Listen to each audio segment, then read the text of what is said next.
So for those of you who stayed in the metta,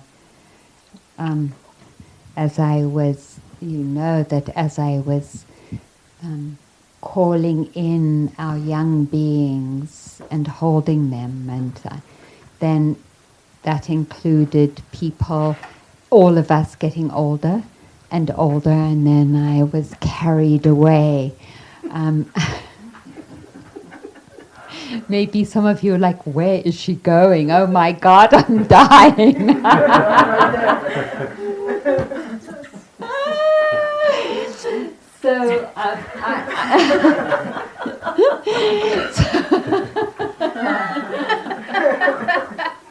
So I apologize because I didn't warn you. That's what I was going to do, or alert you to that. Just so I'm sorry for not giving you that choice, but it is.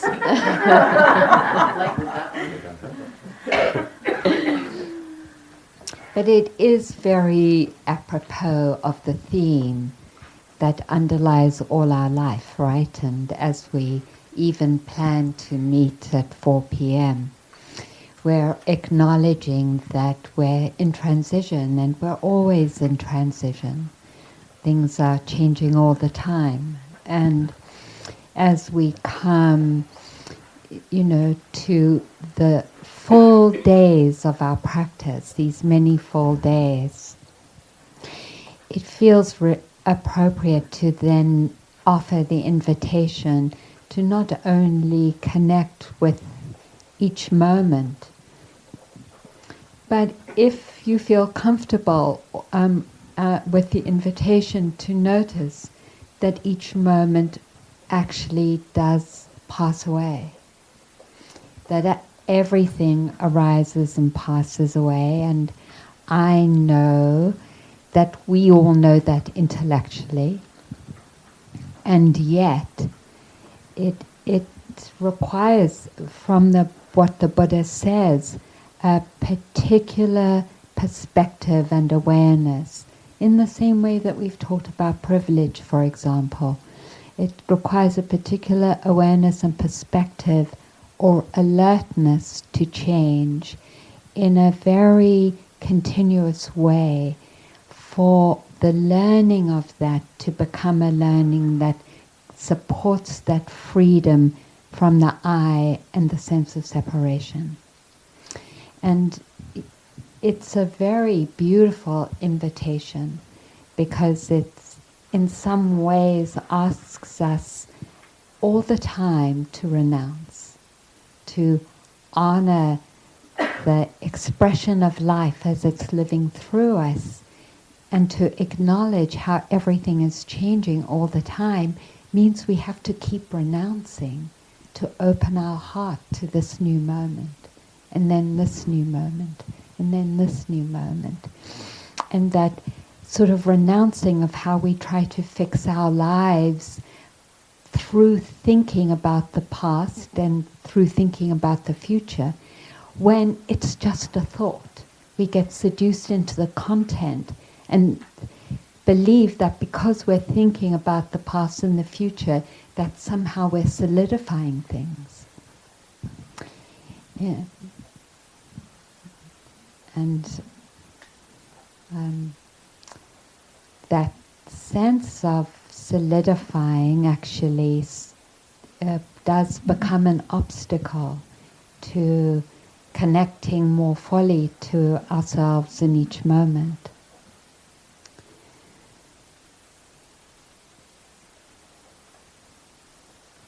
The Buddha says it this way.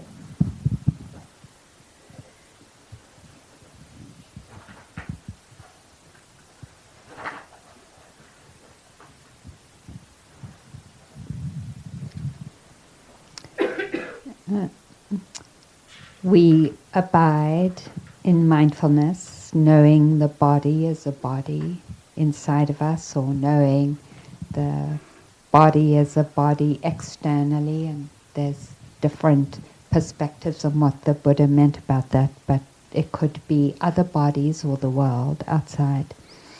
And we abide contemplating the body in its arising factors, or abide contemplating the body in its vanishing factors, or abide contemplating the body both in its arising and vanishing factors.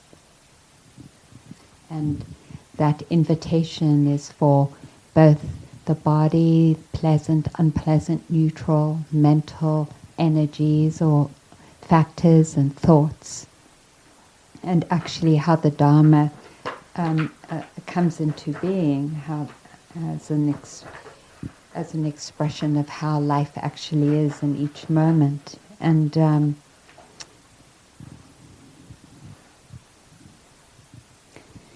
it's such a radical vision, isn't it?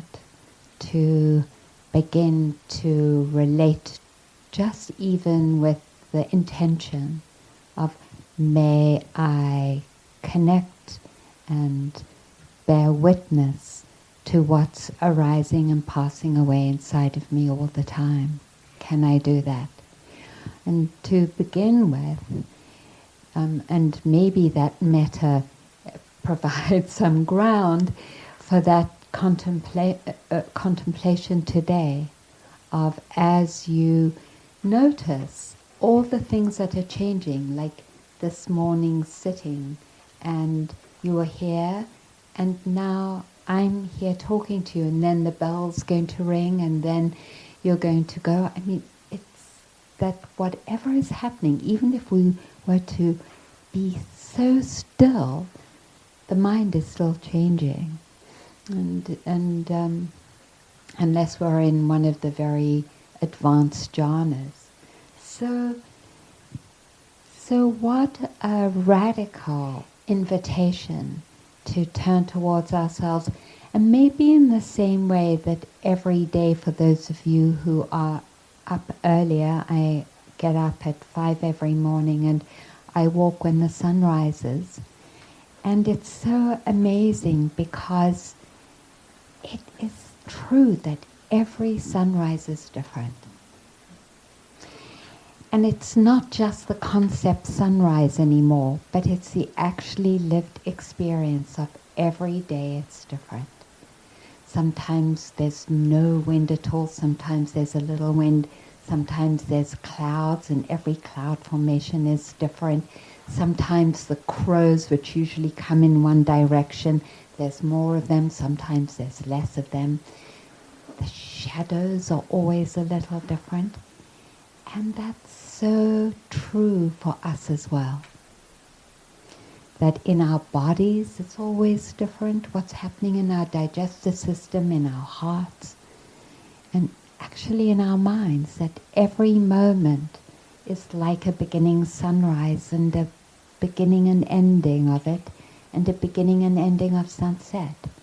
Every breath is different, coming into being in its particular way and leaving. And in the same way that perhaps all of us have been moved by that, and the wind coming into being and dying out and softening, we can turn the same appreciation and openness to that life inside of us as it expresses itself in vibration or sensation in the body,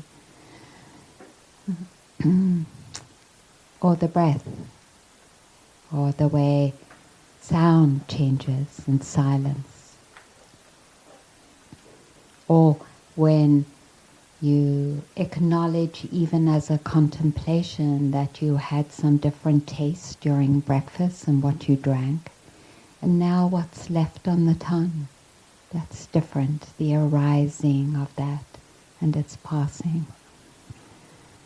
And not to mention how many sunrises and sunsets in terms of our thoughts have happened. Many, many. So in a way we have to bow down to it. That this process that we're living and wanting to open to more deeply. And as I name that, if fear arises or resistance arises, then great, lovely, because it's those energies that need to be acknowledged in order to touch the depth and the beauty of this process, because it is one of the major conditions for the mind to awaken. The rising and the falling, the changing of all phenomena, all conditioned phenomena. And when the Buddha died, you could sort of think of, what do I want to, if I die, and let's say I just found myself right now knowing I was dying, I probably would want to say, I love you. He said, all conditioned things are impermanent. Practice diligently. That's so beautiful. Just at the heart of life and knowing life.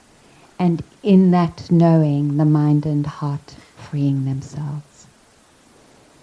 And that's the beautiful invitation for us today, our last full day together as a community. So let's practice.